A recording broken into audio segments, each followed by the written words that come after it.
화엄경의 구성, 그죠? 구성. 화엄경은 어떻게 이루어졌는가 하고 화엄경이 어떻게 언제 어디에서 성립되었는가 하는 걸 말씀드리겠는데요.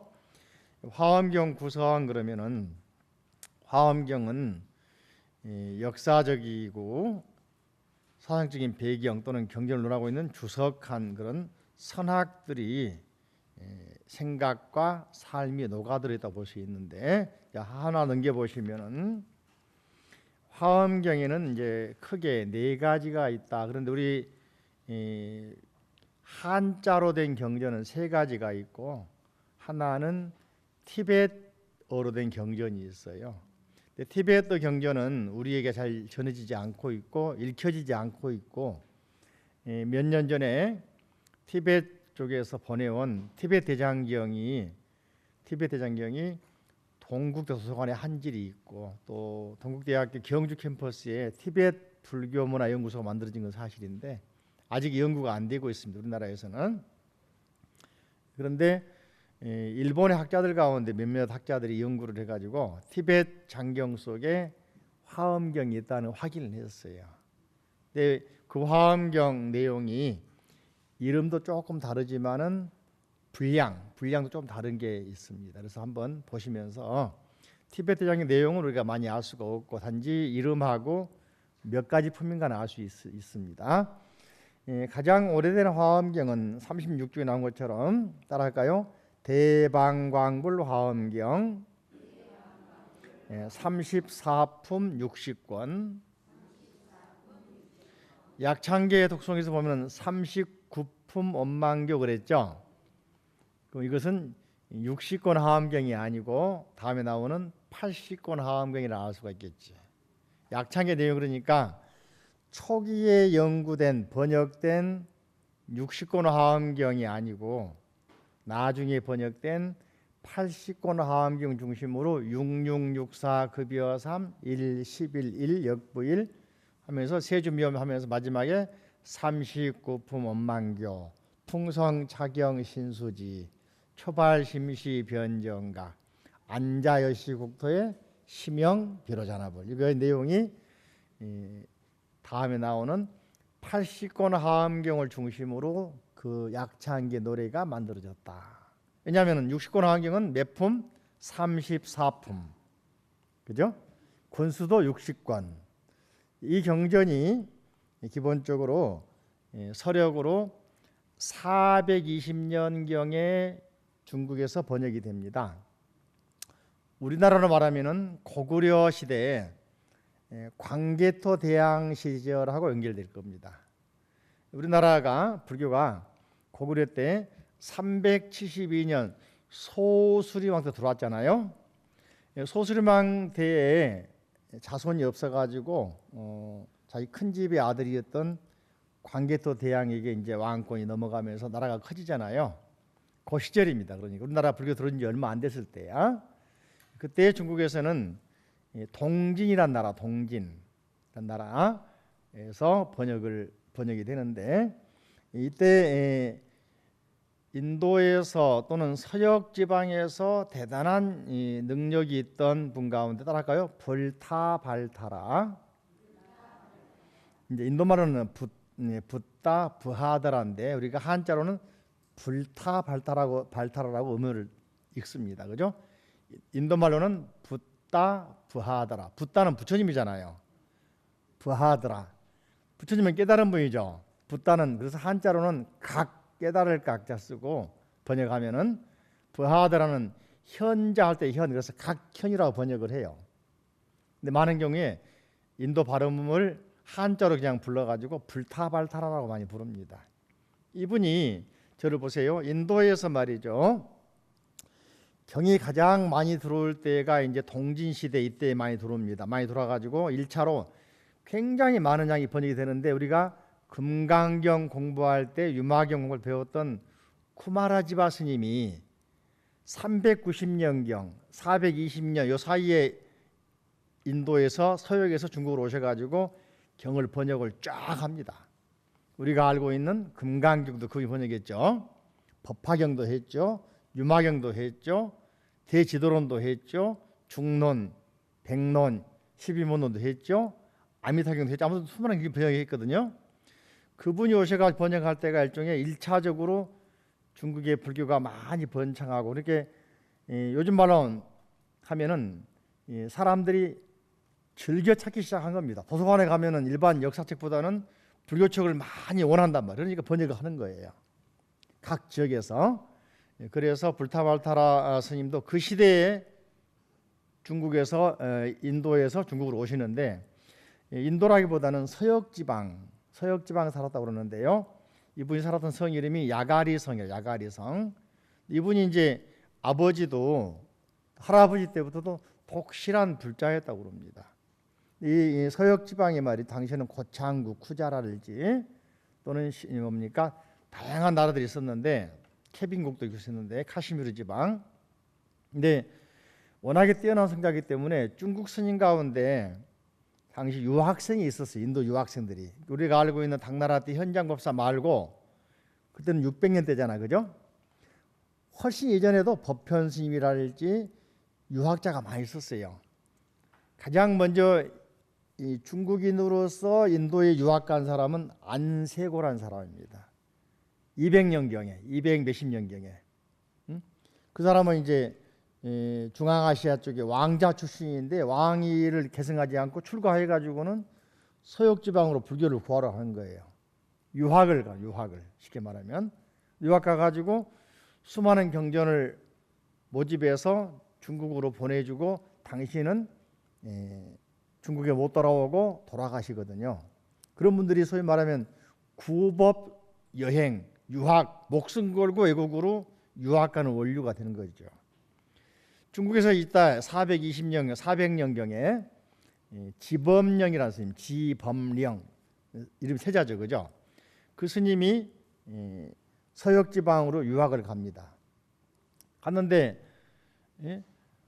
불타바드라 스님 만나 보니까 미안합니다. 유학 가 보니까 화엄경이 있는 거예요. 그래서 지범령 스님이 화엄경을 몽땅 수집해 가지고는 중국으로 돌아왔어요. 돌아오고 보니까 이걸 번역할 사람이 없는 거예요. 인도말 제대로 몰라, 화엄경 모르니까. 그래서 수본해 보니까 서역 지방에 불타발타라라는 스님이 똑똑한 스님이 있다. 이분 같으면은 화엄경을 통달한 분이다라고 소문이 납니다. 이게 소문을 내야 또 이렇게 정보가 올 거 아닙니까? 요즘에 그 말로 그 병 아프면은 자랑하고 딸 있으면 자랑하라 하잖아. 왜냐면은 소문 듣고 찾아오니까, 그죠? 그처럼 사방에 물어보니까 서역 지방에 불타발타라 스님이 수행도 잘하고 지식도 뛰어나고 뿐만 아니고 계율도 청정하고 그러면서 화엄경을 통달하신 분 소문이 나니까 중국인 가운데 지엄이라고 하는, 나중에 이제 화엄종의 지엄 스님하고는 차이가 많이 나죠. 이름은 같은데 시대가 틀려요. 지엄이라는 스님이 서역으로 가셔가지고 그분을 수소문합니다. 그래서 중국으로 모셔옵니다. 근데 모셔올 때 우리가 실크로드라는 길 말 들었죠. 인도에서 중국으로 오는데 주로 무역하는 무역항입니다. 그 중국의 비단을 인도 가서 팔고 인도의 보석이나 약재를 다시 중국에 들여오고, 그래서 실크로드로 한단 말이죠. 근데 실크 그러면 비단인데 인도에도 실크가 있고 비단이 있습니다. 그리고 인도의 실크가 로마까지 무역이 되고 그럽니다. 팔리고 그럽니다. 근데 로마인들이 인도 걸 많이 쓰다가 중국 걸 보게 되니까 요즘 말로 사족을 못 쓰는 거예요. 너무 좋아가지고. 근데 이게 또 특징이 있더라고요. 중국의 즉 동양의 누에가 뽑아내는 명주는 동글동글하다는 거야. 근데 인도 쪽의 누에가 뽑아내는 명주는 각이 좀 팔각형 각이 진다는 거예요. 근데 각이 지는데 우리가 생각 다 부드러운데, 그죠? 입어보면 촉감이 좀 다르다는 거야. 동양 중국의 누에가 뽑아낸 비단은 둥글둥글하니까 결이 고울 거 아닙니까? 매끌매끌하단 말이지, 그죠? 색깔에 닿아도 그냥 아주 뭐라 그럴까? 부들부들한 거예요.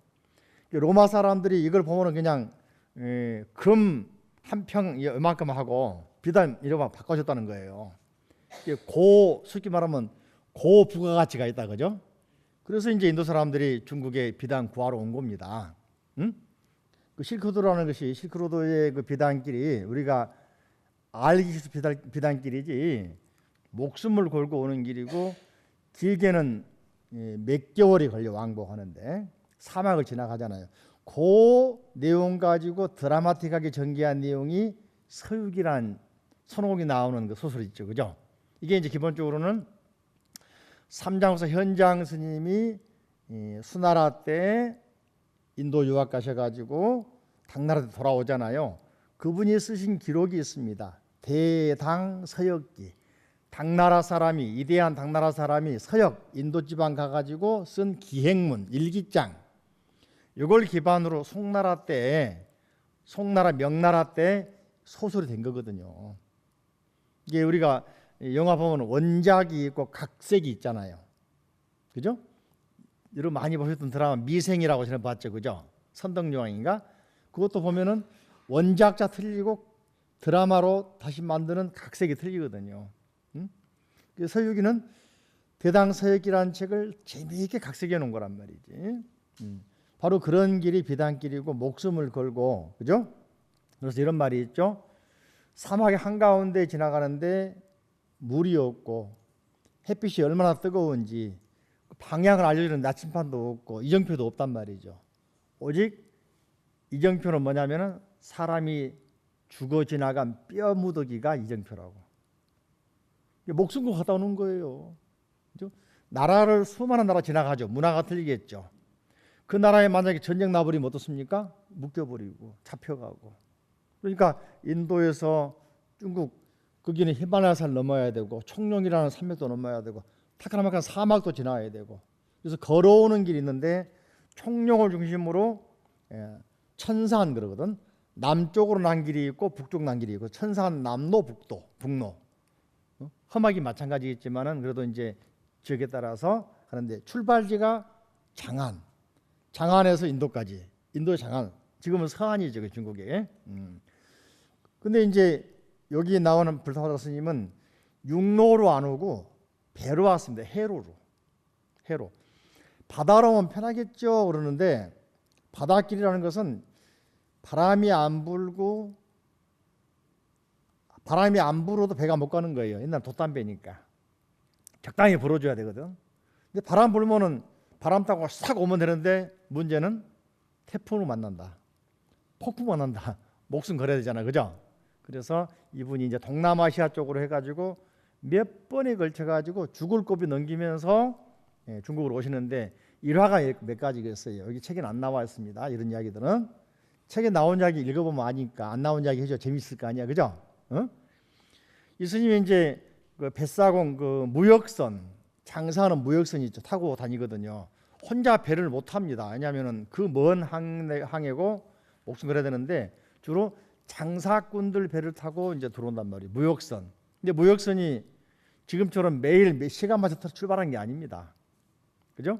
한 달에 한 번 있을까 말까 하기도 하고 바람 안 불면 안 가버리고 태풍 불면 안 가버리고 뭐 하면 안 가버리잖아, 그죠? 그걸 기다려가지고 이제 중국으로 모셔오는데 한 번은 풍랑을 만나가지고 어떤 섬에 무인도 정박을 했는데, 그죠? 한밤중 돼가지고는 예수님이 무역하는 사람을 깨워가지고 지금 출발하자. 지금 바람이 좀 불지만은 지금 출발 안 하면 내일 출발하면 안 된다고 깨우는데 못 알아먹는 사람들이. 다음 날에 이제 날새 가지고 사람들이 이제 출발하려고 하다 보니까 바람이 젖어 있거든요. 바람이 멈춰 있거든. 그래서 이제 다들 출발하려고 그러는데 예수님이 못 가게 잡습니다. 지금 출발은 큰일 난다.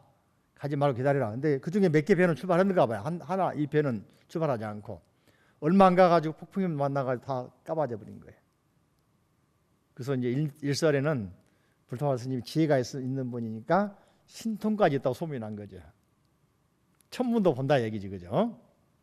그런 우여곡절을 통해서 중국에 오셨는데 중국에 오시니까 당대의 최고 실력가로 중국과는 구마라지바 스님이 와 계시고 번역하고 있는, 그래서 소문 날 거 아닙니까? 서로 또 이제 스님들이 만나게 해주기도 하고 일정 기간 같이 또 있었는가 본데 이 스님께서 구마라지바 스님 교단하고 일종의 교단이죠. 교단하고 그 집단하고 안 맞았는지 다시 나오셔가지고 건강이라는 곳에 도량사, 지금의 이제 중국의 양주 쪽에 있는 도량사란 절에 가셔가지고 거기 이제 가셔서 계시면서 아까 말씀드린 지엄이라는 스님 등이 이제 권해가지고 화엄경 갖다 주니까 그리고 옮겨다 주면서 그 도량사에서 번역을 하는데 약 2년 3개월 그랬다 그러지 않습니까? 그래서 번역을 중만합니다. 이 번역하는데 혼자만 번역한 게 아니라 번역을 이 스님이 한자를 잘했는가는 모르겠지만은 혼자가 아니고 후원자들이 있어가지고 수많은 분들이 후원했을 거예요. 거기에 수십 명 또는 수백 명 단위로 모입니다. 모여가지고 번역을 하는데 식량도 대줘야죠, 그죠? 월급도 줘야 되겠죠. 독지가가 있었겠죠. 누군지는 모르겠지만. 그리고 이분이 이제 인도말로는 잘하는 인도말로 이렇게 읊으면은 번역한 사람이 있어. 한자로 옮겨 적은 사람이. 또 옮겨 적으면은 여러분들 누가 영어로 말하면 동시통역하잖아. 이게 바로 문장은 안 되지 않습니까? 누군가가 또 문장을 다듬어야 돼, 그죠? 그렇겠죠? 윤문이라고 그런단 말이지. 이게 그 말이 중국에 있는 문화, 중국에 쓰는 말하고 맞나 안 맞나 교정을 한단 말이죠.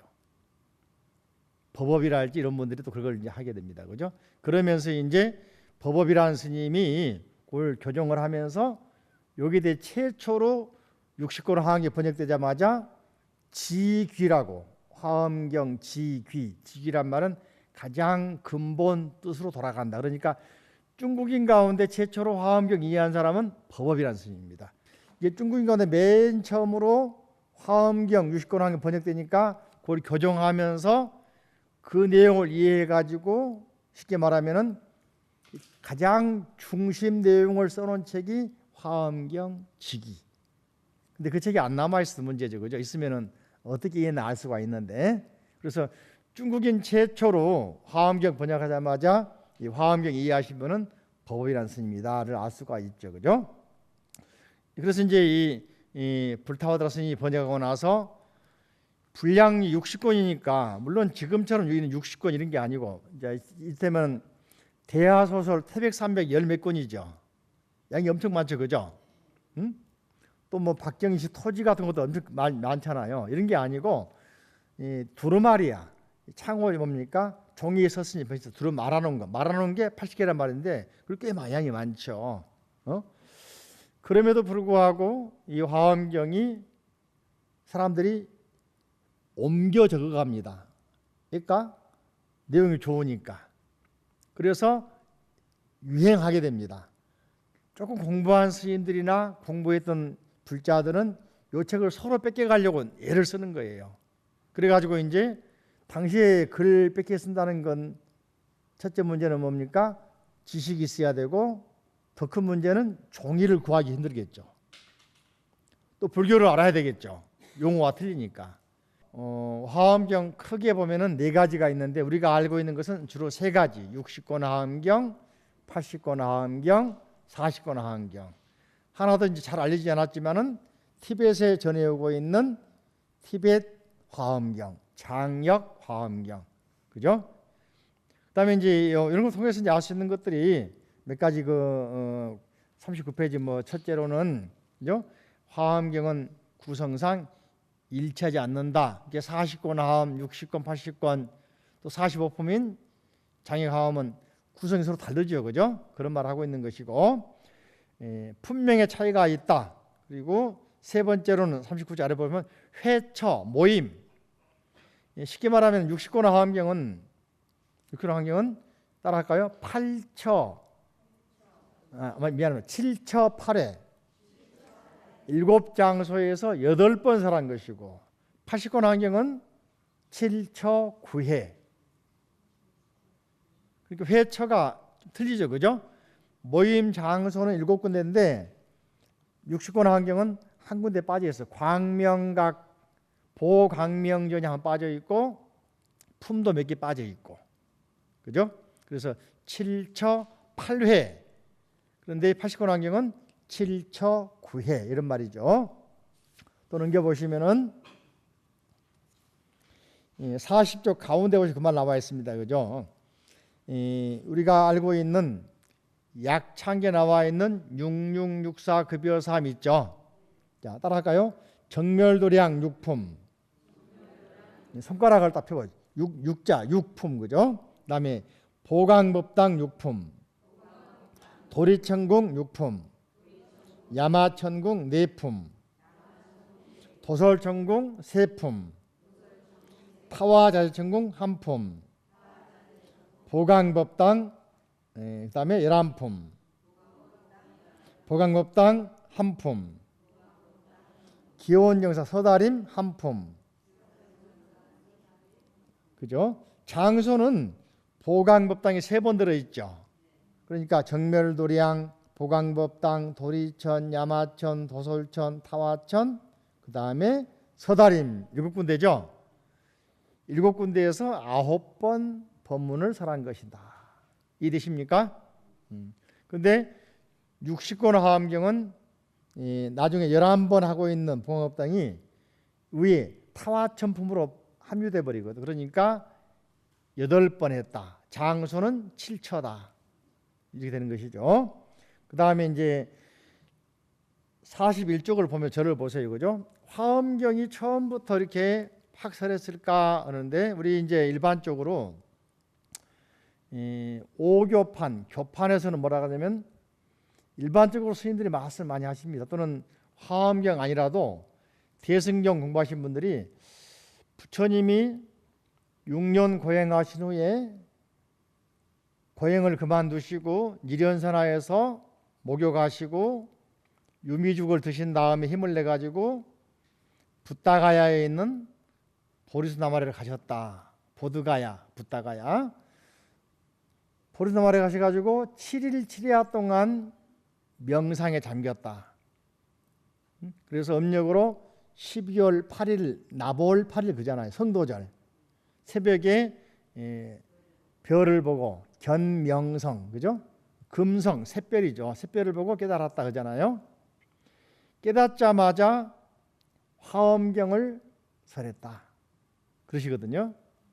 그 말이 이제 뒤에 바로 나오긴 나옵니다만은 요 말을 하면서 그래서 화엄경은 깨닫자마자 부처님께서 깨달음의 내용을 설했기 때문에 한 명도 못 알아듣더라. 그래서 부처님께서는 망설였다. 내가 깨달은 내용을 한 명도 못 알아들으니 설할 필요가 있느냐? 아니면은 나 혼자 그냥 깨달음의 세계를 즐기다가 열반에 들어서 혼자 열반에 드느냐? 이렇게 고민하고 있을 때 사천왕이 찾아와서 부처님께 눈물로써 하소연하면서 이거는 한자로는 범천왕 그러거든요. 범천이 찾아와서 부처님께 하소연했습니다. 부처님, 그 좋은 깨달음을 혼자서 안고 가시면은 중생은 누가 구제합니까? 그래서 부처님께서 그걸 받아들여 가지고 범천이 3번에 걸쳐 가지고 법문을 설하도록 권했다는 거예요.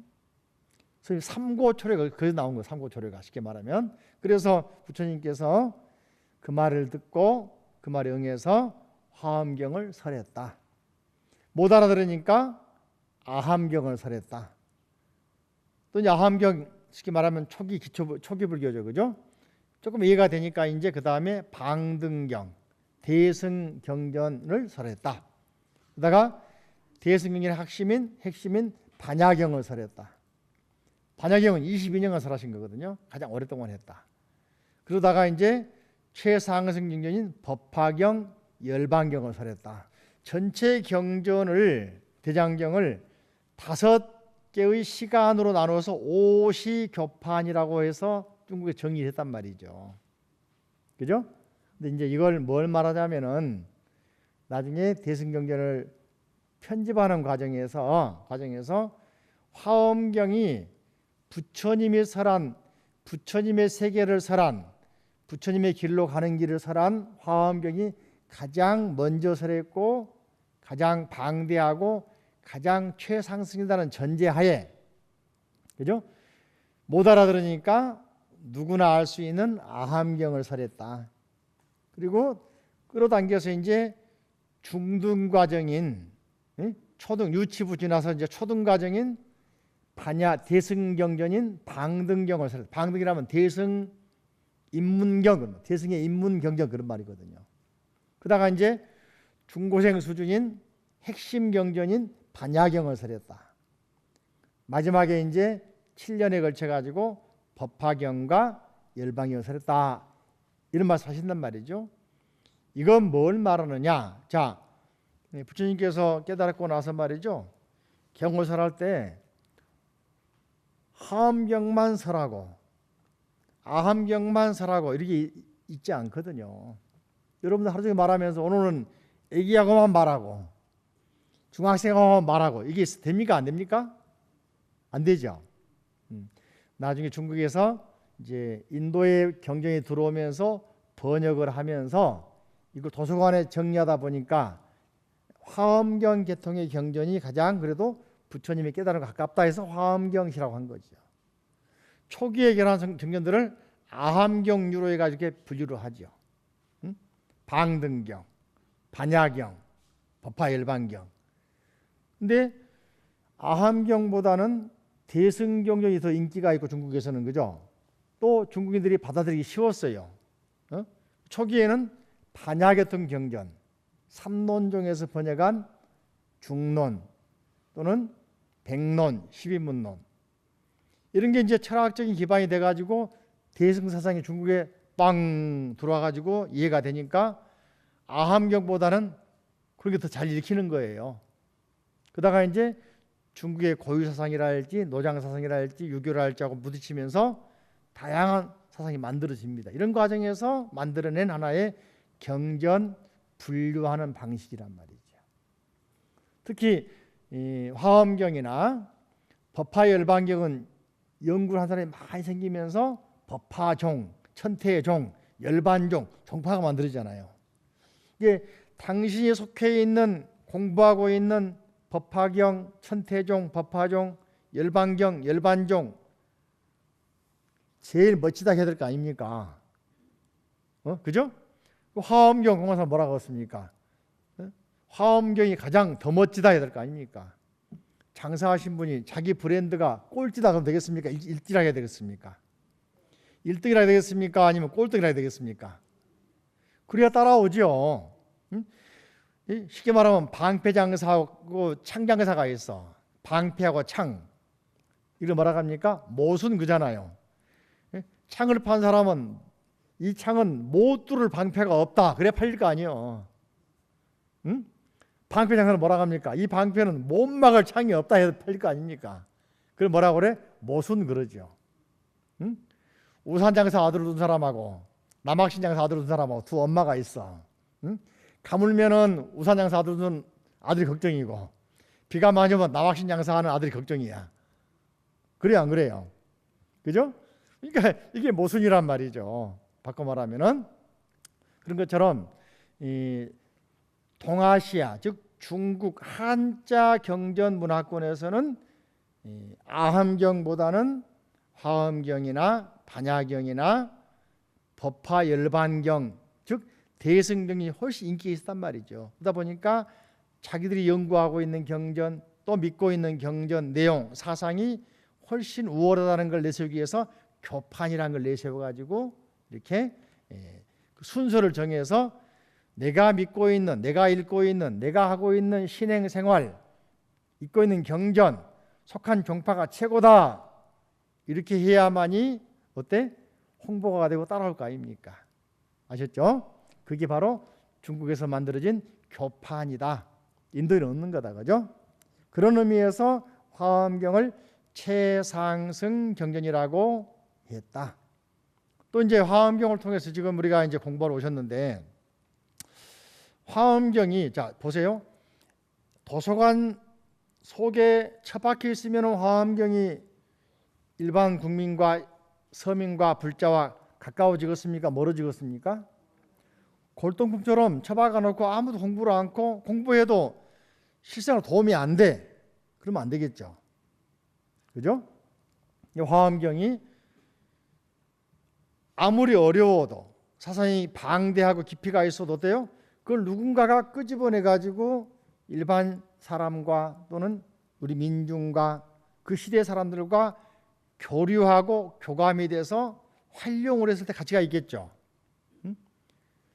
그런 의미에서 이제 중국에는 화엄경이 오기 전에 자 넘겨 보시면은 42쪽 보시면은 화엄경 관련 경전이 화엄경이 편집되고 60권 화엄경 420쪽이 그랬죠.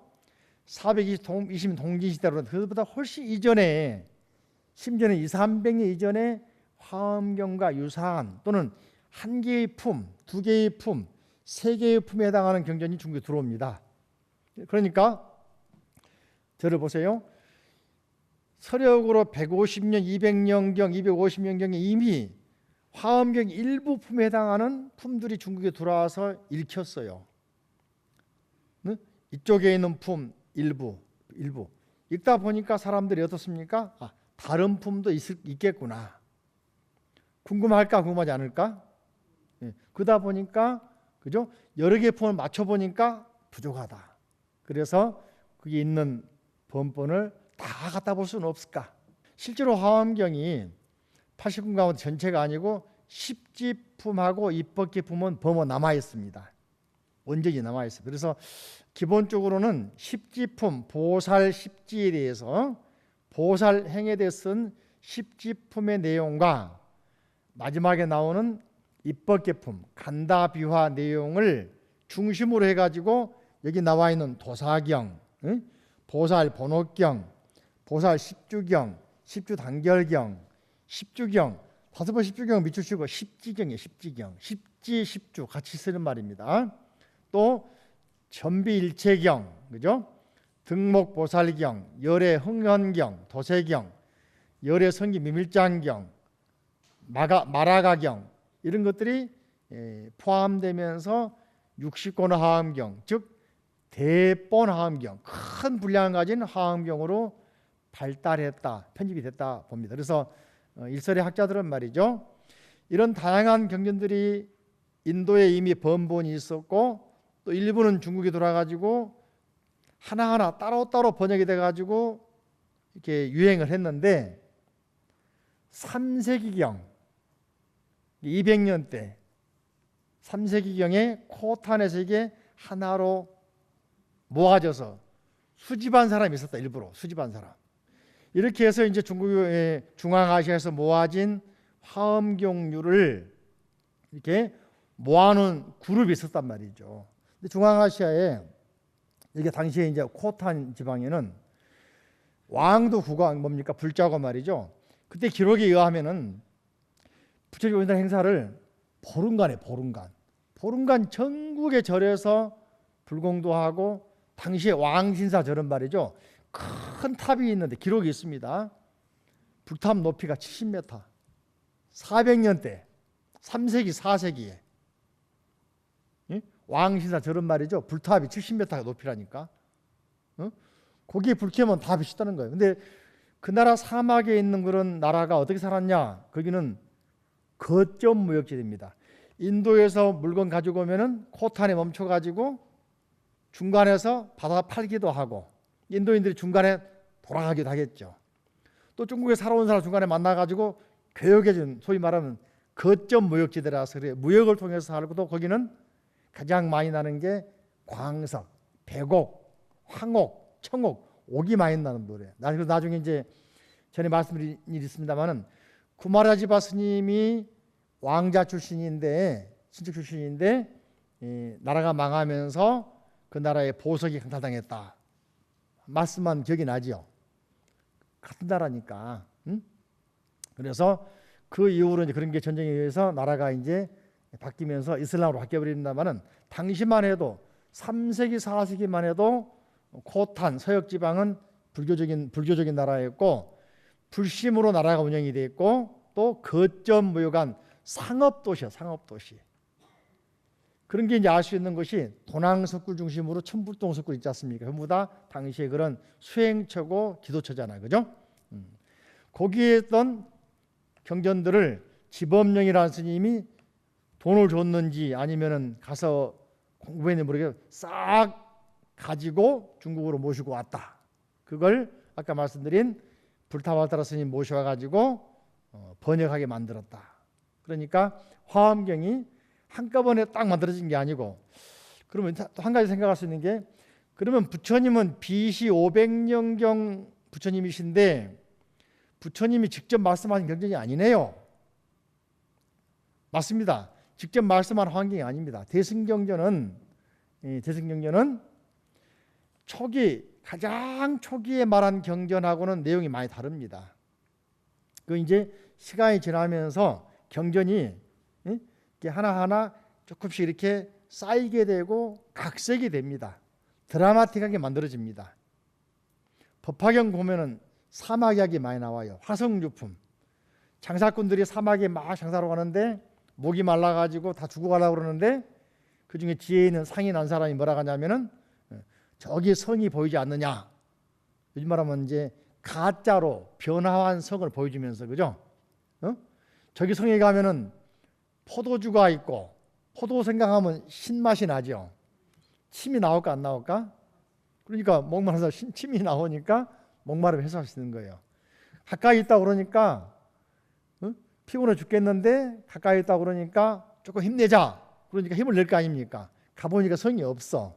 거짓말 아니냐 그러니까 그것을 하는 이야기가, 실은 거기에서 내가 만약에 그걸 안 보여주고 방편으로, 거짓말에 방편으로 그 말 안 했으면은 여러분 다 죽었을 것이야.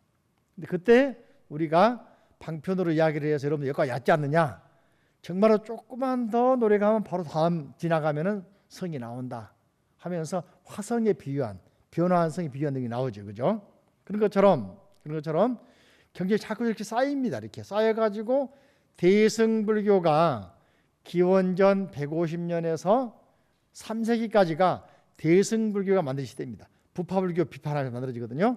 그때 만들어진 경전 중에 하나가 반야경이고, 또 여기 나오는 화엄경도 그때 대승 사상에 입각해서 만들어진 경전이라고 보면 되겠습니다. 그러니까 부처님이 직접 화엄경이라고 한 경전은 없습니다. 아함경에는 없습니다. 그러나 아함경에 있는 사상들 가운데 중요한 사상, 내용들이 좀 더 드라마틱하게 꾸며지게 되고 또 이 동양의 체질에 맞도록 각색이 되면서 전해온 것이 화엄경이다. 이 화엄경이 이제 중국에서 크게 유행하면서 화엄 사상을 만들었다.